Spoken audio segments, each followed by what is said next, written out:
ஓமலூர் அருகே மது பழக்கத்திலிருந்து விடுபடுவதற்காக போதை மறுவாழ்வு மையத்தில் சேர்க்கப்பட்ட சிவில் என்ஜினியர் திடீரென உயிரிழந்த சம்பவம் அதிர்ச்சியை ஏற்படுத்தியுள்ளது. சேலம் மாவட்டம் தம்மம்பட்டி அருகே உள்ள கூடமலை கிராமத்தைச் சேர்ந்த சிவில் என்ஜினியர் அறிவழகன் என்பவர் மது பழக்கத்துக்கு அடிமையாக இருந்துள்ளார்.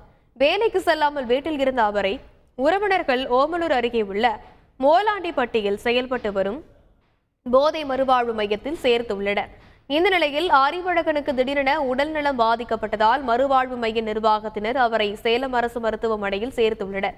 அவரை பரிசோதனை செய்த மருத்துவர்கள் அவர் ஏற்கனவே இறந்துவிட்டதாக தெரிவித்ததால் உறவினர்கள் அதிர்ச்சியடைந்தனர்.